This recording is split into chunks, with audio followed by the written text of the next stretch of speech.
We'll come out to Braddan Cemetery, and a very poignant day for Archibald Knox followers. We were only here last year for a celebration. Now we have another one turning past. Yes, I think it's a good thing that we're celebrating this. It's becoming an annual event.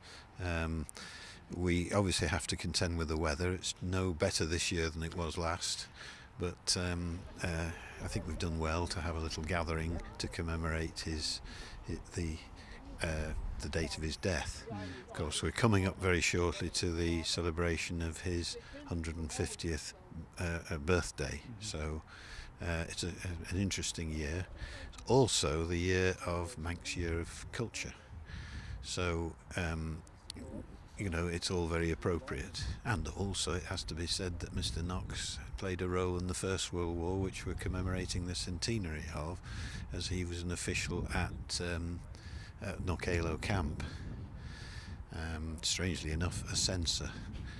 But for a man who was such a sublime artist, it seems to me he had to do an awful lot of very ordinary work. He was a teacher at school, he was a teacher down in London, and it's amazing that he produced so much really wonderful art in his life because he had so many distractions.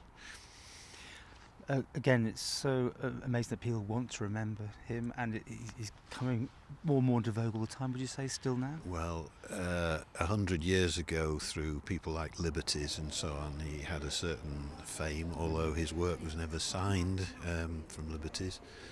Now, of course, it's very, very collectible.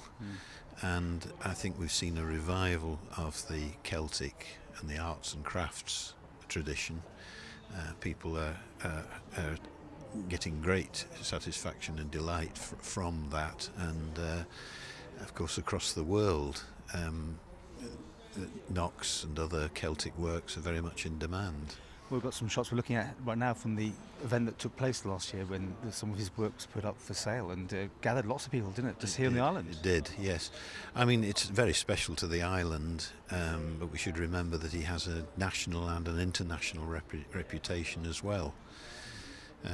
So, we are now the stewards of somebody of world importance, somebody's work of world importance.